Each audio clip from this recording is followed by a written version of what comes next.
Ribeiro, tudo bem, professor? Seja bem-vindo, como é que o senhor está? Eu estou bem, felizmente meu bairro tem luz, mas eu fico pensando nas pessoas que estão, não sei se ainda tem bairro sem luz, mas há 2, 3 horas atrás eram 1.600.000 pessoas sem luz na capital de São Paulo, uma coisa absurda, né?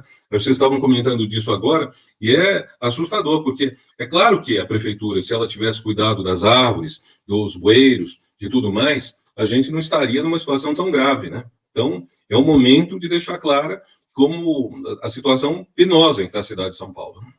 É verdade, é verdade. Bom, seja muito bem-vindo, professor Renato Giannini Ribeiro, nos honra com a sua presença. E a gente abre o programa indignado, professor, porque justamente me incomoda não só a falta de habilidade preventiva, como também a covardia no momento de ação, que tem me chamado a atenção desses prefeitos ligados ao campo da direita e da extrema-direita, que nas suas posturas mais estético-neoliberais vestem o jaleco laranja da defesa civil só para fazer foto, mas estão muito distante da realidade emergente de uma cidade que tem óbitos por conta de chuva, ou que tem óbitos aqui em Porto Alegre como por conta de enchentes. E aí, culpam só os fenômenos naturais, como se isso desse conta e satisfação da sua inoperância.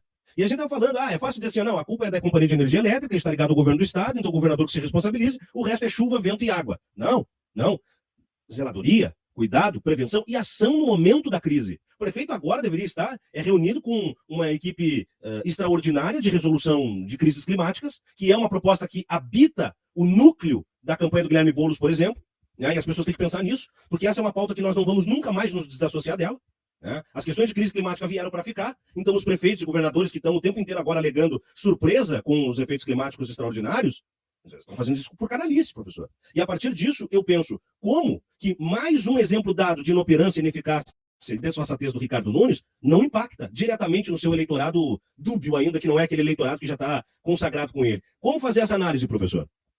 Olha, primeiro de tudo, nós temos que levar em conta que o século XX mudou a cabeça do mundo inteiro. E uma das grandes mudanças é devido à ciência e tudo que ela trouxe. Isso fez que a ideia de que existem desastres naturais sobre os quais não podemos fazer nada, enfim, fosse modificada. A gente sabe que a gente pode fazer várias coisas. A gente sabe, inclusive, que uma parte dos eventos climáticos extremos é devida justamente à ação humana. A ação humana no sentido de explorar o planeta de uma forma, enfim, ilimitada, sem controle, sem respeito aos ritmos da natureza, devastando áreas inteiras. Os incêndios terríveis que ocorrem, eles são causas, são consequência. São consequência da seca, mas que, por sua vez, em boa parte é causada pela devastação das florestas que nós assistimos nas últimas décadas, e também são causa, depois disso, de um agravamento da situação toda climática. Então, a ciência, ao longo do século XX, foi descobrindo toda essa conexão entre a ação ou inação humanas e os fenômenos naturais. E isso nos coloca uma situação que é nova, quer dizer, tem 100 anos, talvez menos até em certos casos,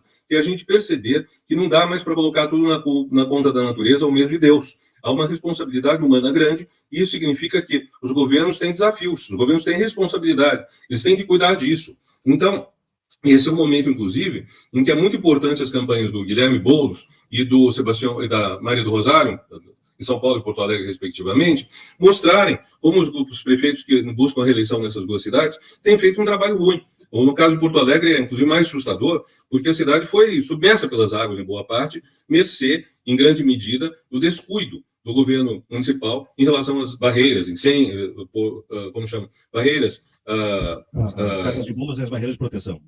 Tudo isso, quer dizer, há todo um sistema de barragens que deveria ter limitado o acesso da água ao centro da cidade e que não foi ativado, não foi cuidado, deixaram estragar. E a gente tem o equivalente aqui em São Paulo, com esse descuido todo. É banal, é óbvio que a prefeitura tem, nos meses de relativa seca, que aqui em São Paulo são os meses sem R, de maio a agosto, ela tem que limpar os bueiros, tem que fazer toda a manutenção, para que quando cheguem as chuvas, e vai sempre haver chuvas intensas, vai sempre haver tempestades, e quando chegam as tempestades, minore os danos. Isso é o grande contributo da ciência no século XX, é perceber que você pode, de alguma forma, minimizar ou reduzir os danos. Quer dizer, um certo nível de danos talvez você nunca consiga evitar, mas você consegue reduzir. Eu lembro daquela devastação, que foi no começo do ano passado, no litoral norte de São Paulo, região de Ubatuba, São Sebastião. Foi horrível aquilo tudo. Horrível. Agora, a gente tem uma instituição que foi criada dentro do governo federal por volta de 2010, 2012, pelo meu amigo, e que eu coloquei como presidente da CAPES quando eu era ministro da Educação, Carlos Nobre, e o CEMADEM, o Centro de Monitoramento de Desastres Naturais, o que ele faz?